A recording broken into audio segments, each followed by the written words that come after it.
अरे तुझ्या पायी मी माझ्या लेकीला बोल लावले, तिला विश्वासघातकी ठरवलं. का असं का वागलास तू?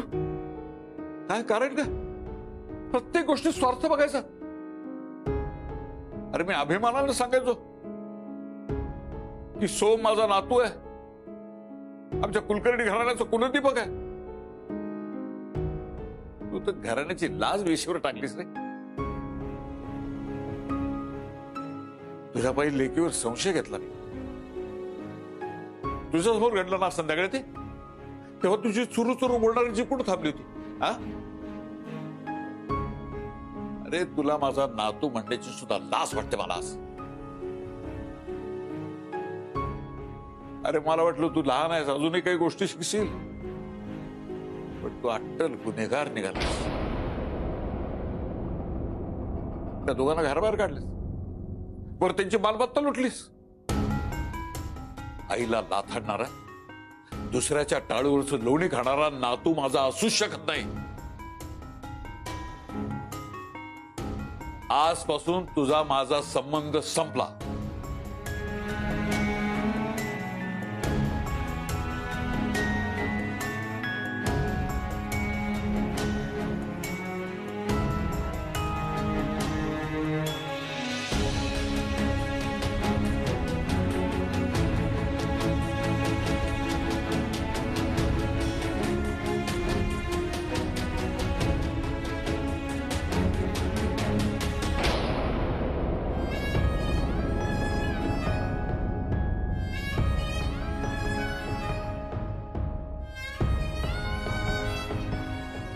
खूप छळलाय मी सगळ्यांना. या घरात राहण्याची ना माझी लायकी नाही.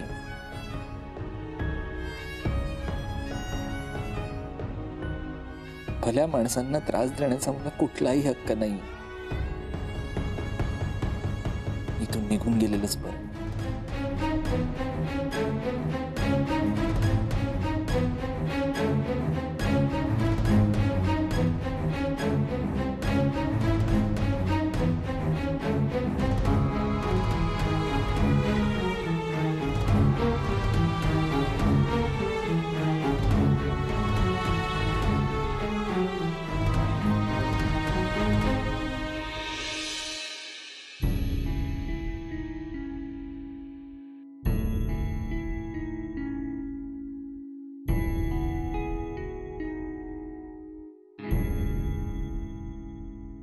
मला माफ कर शुभ्रा. आयुष्यभर साथ देण्याचं वचन देऊन मी तुला अर्ध्या वाटेवर सोडून चाललोय. आजपर्यंत फक्त तुला त्रासच दिलाय ग मी. But you deserve better than me.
Asavari तुला घरी जायला हवं ग. किती वेळ आपण बाहेर भटकत राहणार आहोत. माझं ना मन थाऱ्यावरती आहे. मला मला खरंच काही कळत नाहीये. खूप अस्वस्थ वाटतंय. मला वाटतं अजून आपल्यावरची संकट संपली नाहीयेत. काहीतरी काहीतरी घडणार आहे. आपल्या कुटुंबाला धोका आहे. बघ आसावरी, आपल्या मनात ना नेहमी वाईट विचार आधी येतात. एका खूप मोठ्या मानसिक त्रासातून गेलीस ना तू, म्हणून असं वाटतंय तुला. काळजी करू नकोस. हो, पण म्हणून माझी भीती तर खोटी ठरत नाही ना. काय एवढं अस्वस्थ वाटतंय मला. बाबा ठीक असतील ना हो तिकडे? बघ आसावरी, त्यांचा त्रास कमी करण्यासाठी आता आपण काहीही करू शकत नाही. त्यांचा राग शांत व्हायला थोडा वेळ तर लागणारच ना. किती दिवसांनी आपण सगळे एकत्र आलो होतो नाही. क्षणभरासाठी का होईना, पण माझं सगळं कुटुंब एकत्र पाहिलं मी. पण नाही, काय आहे देवाच्या मनात हेच मला कळत नाहीये. परमेश्वरा, माझ्या कुटुंबातले सगळेजण सुखरूप राहू दे. कोणालाही क्लेश होऊ देऊ नकोस. सगळ्यात वर तुझी कृपा दृष्टी ठेव. सोम्या, एक कोंबडीच्या बाहेर ये. बाहेर ये लवकर. आत बसू नको, मी सांगतोय तुला. ऐक माझं. सोहम कुठे गेला? अरे देवा, आता काय केलं याने? आजोबा, काय झालं? सोम्या कुठे मला सांग. सोहम, तो कुठे? इथेच. मला आत्ताच्या आत्ता अभिजित आणि आसावरीशी बोलायचं. आत्ता? आजोबा, खूप रात्र झाली. आपण सकाळी त्यांच्याशी. माहितीये मला रात्र झाली माहितीये, पण तातडीने बोलायचं. वेळ लागले का मला? म्हणतोय तातडीने बोलायचं. बोलून घे. हो. हा, त्यांना अभिज किचनला बोलून घे त्यांना. अभिज किचन? हो, सांगितलं तेवढं कर. बरं बरं, तुम्ही शांत व्हा. त्रास करून घेऊ नका. मी लगेच फोन करते. थांबा. शांत व्हा. तर माझं काय झालं ते मला माहिती.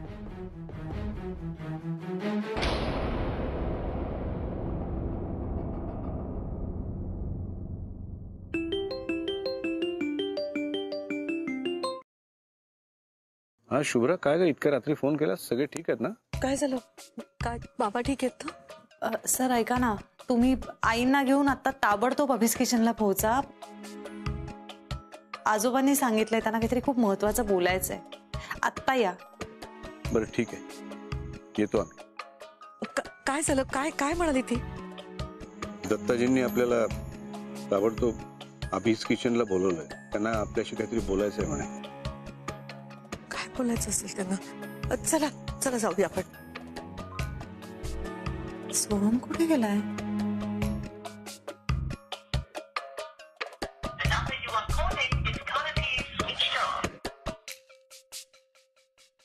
स्विच ऑफ आहे असा फोन. शुभ्रा, आवर लवकर. हो हो आजोबा.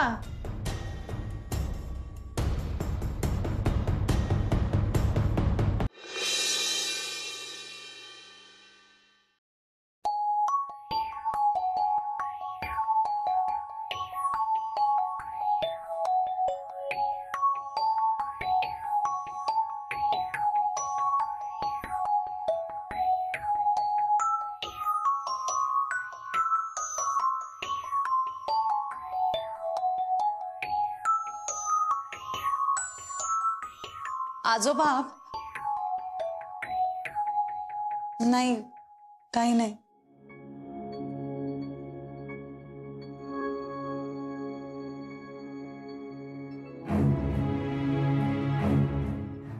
शुभ्रा, काय ग?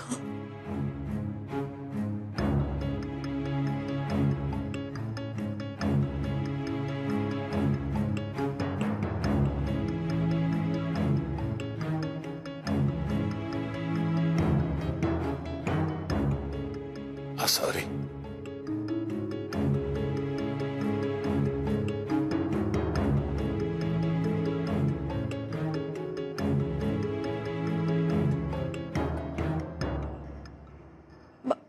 मला बाबा म्हणायचं नाही, आत्ताच सांगतोय मी.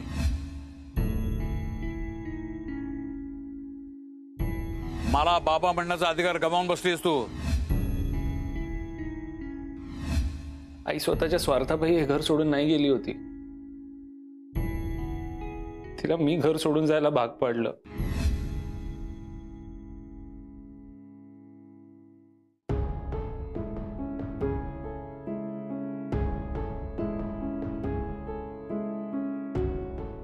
सोहम कुठे? माहित नाही, त्याचा फोन स्विच ऑफ येतो.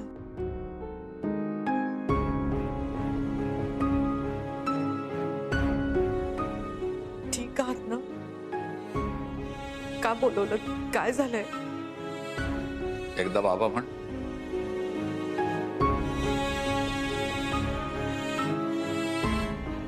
मला तुझ्या तोंडून ऐकायचं बाबा. बाबा,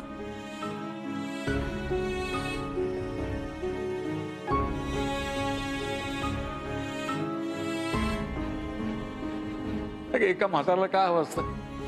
त्याच्या घराचं गोकुळ व्हावं, त्याची मुलं, त्याची नातवंड पुण्या गोविंदाने एकत्र नांदावीत, घरात मायचा बोलावा असा, मोठ्याचा मान केला जावा, लहानांना चांगली शिकवण मिळावी. इतके पावसाळे बघितल्यानंतर माझ्या लक्षात येतं पोरी की पैसा अडका, मोठी मोठी घरं, सगळ्या सुखसोयी, यातलं काहीही सोबत घेऊन जाऊ शकत नाही. अगदी मान सन्मान पण नाही. पण वर जाताना मन प्रेमाने जर काठोकाठ भरलेलं असेल ना, तर वरचा प्रवास सुखकर होतो, आत्म्याला शांती मिळते. हे असं का बोलताय बाबा तुम्ही? पण काय बोला असावी? अगं माझे किती दिवस राहिले याची कल्पना नाही असं समजू नको. बाबा, अहो का असं बोलताय दत्ताजी? अहो तुम्ही अजून खूप खूप जगणार आहात. आणि जगून काय करू? माझ्या सोन्यासारख्या मुलीला आणि माझ्या जावयाला, माझ्या नातवानं घराबाहेर काढलं, त्याचं मनावरचं ओझं घेऊन जगत राहू? असं जगणं शक्य नाही मला.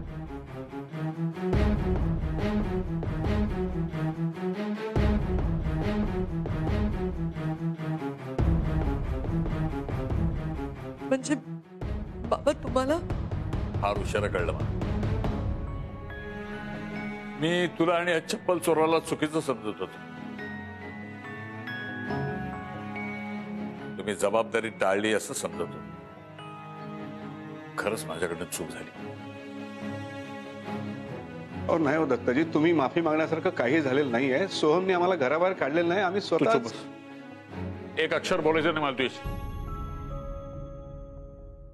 अरे तू काही चांदीचं समजा की तोंडात घेऊन जन्माला आलास का?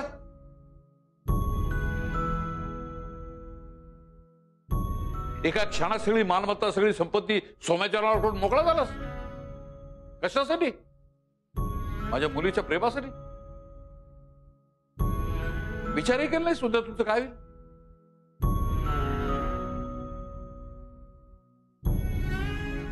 या वयात तुझा संसार कसा आणि कुठून सुरू करणार आहेस तू? डोक्यावर छप्पर तरी असेल का तुला?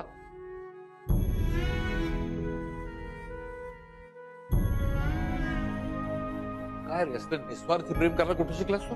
हा? अरे माझा मुलगा जर तुझ्या जागी असताना तो हे करू शकला असता का नाही हे मला नाही माहित.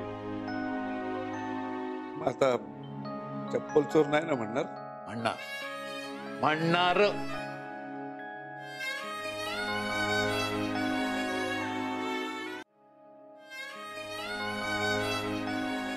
सावरी, सोहम हा तुझ्या काळजाचा तुकडायची कल्पना आहे मला. तो असं वागल्यानंतर तुझ्या काळजाला काय झालं असेल याची कल्पनाही मी करू शकत नाही. मला त्याचे कारनामे कळू नये म्हणून तू धडपडत होतीस.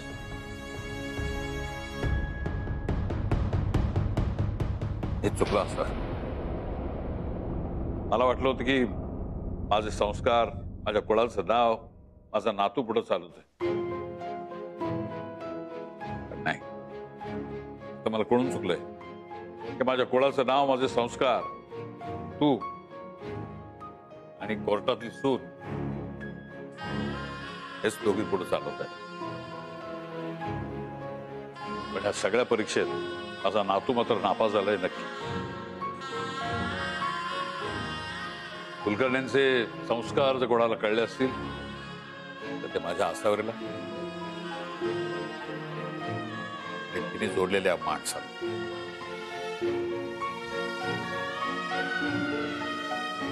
आणि एक गोष्ट मला माहिती असावी, तू फार मानी आहेस. तू आपल्या घरी आली नसतेस पण म्हणून तुला भेटण्यासाठी इथं बोलवलं.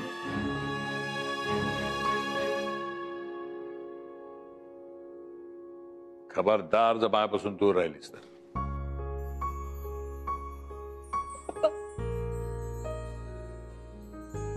कोर्टातली सून या. बस काय दत्ता, या असेच एकत्र राहा, आनंदात राहा. या आनंदाच्या प्रसंगी काहीतरी गोड व्हायला पाहिजे. सांगा बाबा काय करू तुमच्यासाठी. या मला असं वाटतं शिरा कर. बघ सोहम कुठे तुला कसं माहित नाही? काहीच सुधरत नाहीये. तो रात्री माझ्या जवळच होता सर. आजोबांनी मला हाक मारून उठवलं. बघितलं तर सोहम नव्हता, पण त्यांना सगळं कळलेलं होतं. माझी खात्री आहे सोहमनी त्यांना सगळं सांगितलंय, पण त्यानंतर तो कुठे गेलाय सर. सर तो कुठे असेल? आपल्याला त्याला शोधायला हवं, तू काळजी करू नकोस. ऐका ना, आपण आता जाऊया, आपण त्याला हो हो, शोधूया. चल चल चल. आई नाही त्यांना आपण आता काही सांगूया नको. आपण आधी सोहमला शोधूया, तू काळजी करू नकोस. चल चल चल चल आपण जाऊ.